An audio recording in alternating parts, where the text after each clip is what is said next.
Bueno, sobre la entrevista que veíamos fragmentos con el presidente Calderón, habló de varios temas. Esto fue lo que dijo sobre Enrique Peña Nieto, el PRI del Estado de México, las elecciones en el Estado de México.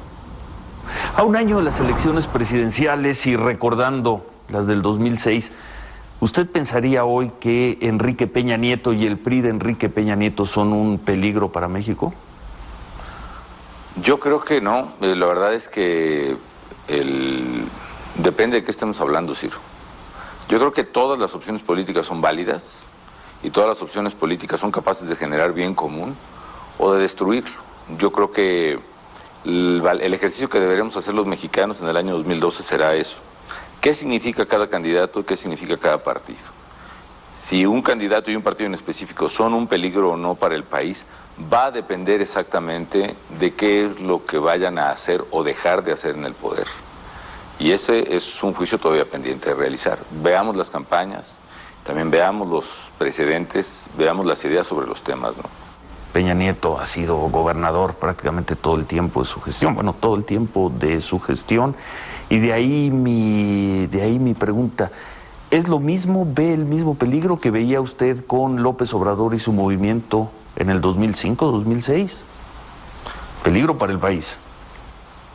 No quisiera yo abundar en aquel tema, ¿no? Porque ha causado ya suficiente polémica. Yo insisto, todas las alternativas políticas y todos los candidatos tienen cosas buenas y cosas que puedan ser motivo de preocupación, y dependerá precisamente cómo las resuelvan ante los electores en la propia campaña y cómo las resuelvan sobre todo estando en el poder, ¿no? Si es que llegan a gobernar. Entonces, Enrique Peña Nieto no es un peligro para México, por lo pronto, dice el presidente Calderón. También habló sobre los miembros de su gabinete, concretamente 3 secretarios de Estado, que ya dijeron que quieren ser candidatos del PAN a la presidencia de la República. ¿Cuándo va a dejar que se vayan del gobierno de Felipe Calderón, Ernesto Cordero, Alonso Lujambio, Javier Lozano? No, pues que se vayan, se pueden ir en cualquier momento, ¿no? Ellos no pueden renunciarle así al presidente de la República. Sí, sí pueden. La cosa es que me lo platiquen y me lo digan. Y... No, de veras, yo he sido respetuoso de las aspiraciones de todos. Antes me reclamaban que no los dejaba hacer nada, ahora me reclaman que los dejo hacer mucho.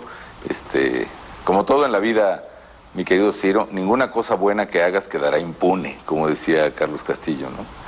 No, yo pienso que las reglas establecidas en la ley marcan que la contienda interna empieza por ahí de noviembre, diciembre, entiendo.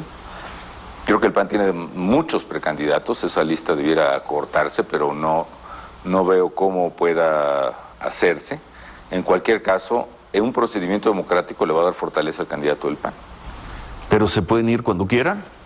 Sí, están en absoluta libertad, siempre y cuando podamos hacer en sus respectivas oficinas una transición adecuada, ¿no?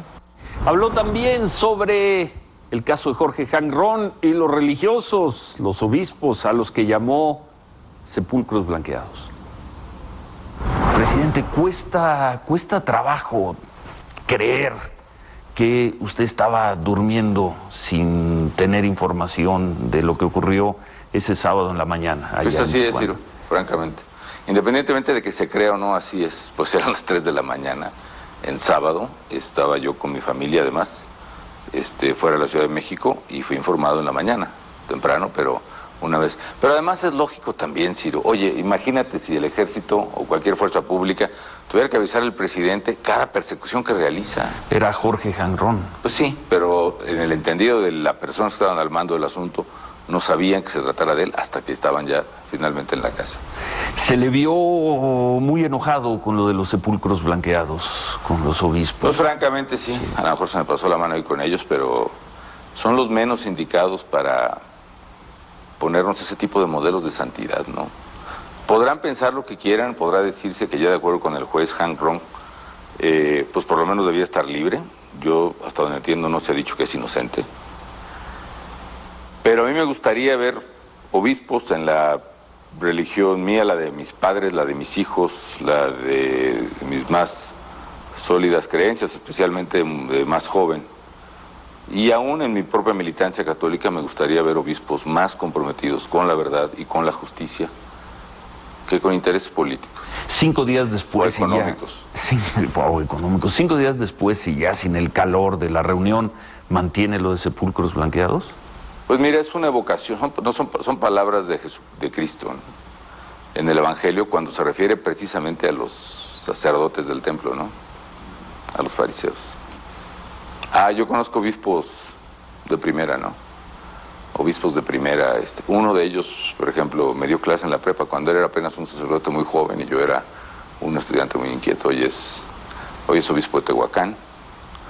Lo llevé a Roma, mi propio obispo, Suárez Inda, que ha abogado, por ejemplo, en Michoacán por las familias de las víctimas inocentes, por ejemplo, los que mataron en Acapulco. Él vino, abogó, con él estuvimos trabajando, por él recibimos aquí además a los papás, fue el contacto.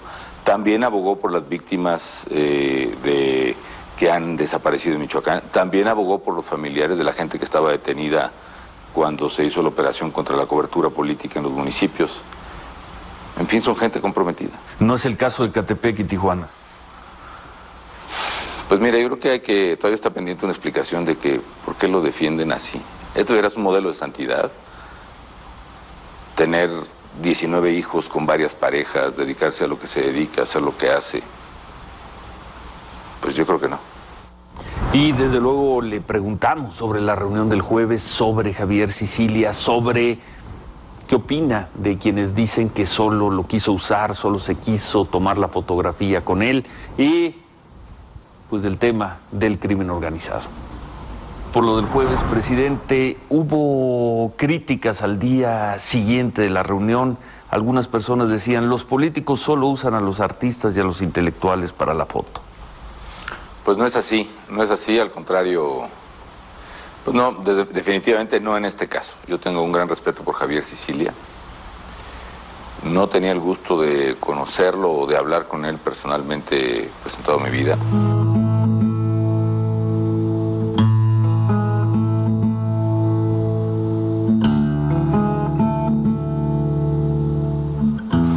Jamás hubiera pensado, realmente hubiera sido imaginable el que yo pudiera recurrir a él para simplemente tomarme una foto, ¿no?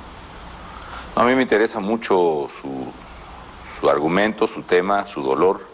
Creo que él ha hecho un sacudimiento muy importante en todos, en la sociedad, en el gobierno también, desde luego, y eso era lo importante. ¿Salieron las cosas como usted esperaba? No te puedo decir con honestidad, Ciro, que esperaba que las cosas salieran así. De hecho, no tenía una perspectiva clara de cómo iban a salir, ¿no? Pensé que hubiera pasado quizá lo de otras ocasiones, ¿no? Yo recuerdo en Juárez, después de la muerte de los muchachos en Villas de Salvarcar, que tuvimos una reunión muy buena, muy enriquecedora, muy constructiva. De ahí, luego lo que salió fue una madre de familia de dos muchachos que habían sido asesinados ahí, hablándome. Y yo quiero que se haga justicia, no nada más para mis dos niños, sino para todos los demás niños, ¿sí? Yo no puedo darle la mano, decirle bienvenido, porque para mí no es bienvenido. Y creo que fue todo lo que quedó de ahí. Y pensé que probablemente alguna cosa así pudiera quedar. Fue quizá el único pensamiento que tuve alguna vez cuando traté de imaginarme cómo sería la reunión. ¿Fue muy difícil negociar la presencia de Genaro García Luna en la reunión? No tengo claridad de qué tan difícil fue, porque eso lo llevó la Secretaría de Gobernación. Sé que tomaron un largo tiempo. De hecho, la invitación que yo hice fue el mismo día de la marcha, que llegó al Zócalo, para que dialogáramos, y de ahí para acá se fue desarrollando un proceso de negociación que entiendo fue muy complicado. Pero ¿no sabe usted qué tanto pelearon para que no estuviera el secretario de Seguridad Pública? No sé qué tanto, pero seguramente debe haber sido complejo. ¿Cuántas policías y cuáles están funcionando ya a cabalidad para la presidencia de la República? Hay un procedimiento que establecimos entre todos en el Acuerdo por la Seguridad, la Justicia y la Legalidad, y luego se reprodujo y se estableció en la Ley de Seguridad Pública. Y se establece, por ejemplo, que tiene que haber un proceso en el cual se pasen por control de confianza a todos los integrantes de los cuerpos policíacos, empezando por los mandos superiores. En este caso, por ejemplo, hemos impulsado y exhortado a los estados a que aceleren este proceso. Hay estados que llevan muy buen avance y hay otros estados que creo incluso que no han empezado. Pero alguna policía que usted, la presidencia de la República, el gobierno federal digan, esa sí es una policía que está al 100, es la policía que quisiéramos.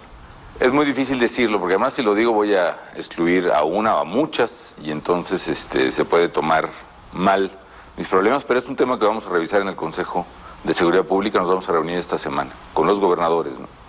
Sé que hemos avanzado en algunas. Una experiencia que yo recuerdo en que hemos avanzado claramente es en Baja California, ¿no? Con la policía estatal y con la policía de Tijuana, que estaba verdaderamente corrompida.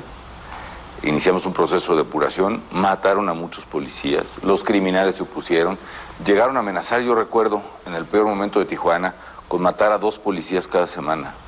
Y de hecho cumplieron su amenaza en algún punto, pero perseveramos, gobierno federal y gobierno estatal, entonces gobierno municipal también, y cambiaron las cosas. ¿Pero son hoy las más o son las menos todavía? Las policías Falta estatales. muchísimo por hacer, muchísimo. No quisiera yo decirlo, pero bueno, son las más las que faltan por depurarse. Bueno. ¿En dónde están los logros, presidente? 4 años y medio. Ese fue otro de las reclamaciones después de la reunión del jueves. Por ahí parece que le concedieron los que lo criticaban y decían que no hay estrategia. Bueno, hay una estrategia. Pero, como preguntó Javier Sicilia, ¿en dónde están los logros de vida cotidiana? De vida cotidiana para la gente tranquila. No, el logro que más queremos y el que importa es la seguridad, ¿no? Rescatar la seguridad, y ese no lo hemos encontrado. Y al lado de eso, pues no tiene mucho sentido hablar de muchas cosas. Yo te puedo decir todas las capturas que hemos hecho, los grandes capos que han caído, tú ves la lista de los más buscados y el argumento es interesante, 21 de 37, el último, el Chango Méndez la semana pasada, pero antes el Chayo, ahí mismo, en Michoacán. Cada día hay capturas importantes de lugartenientes. Son logros, pero no son los que la gente necesita ver. Lo que la gente necesita ver es que haya tranquilidad y paz en sus casas, ¿no?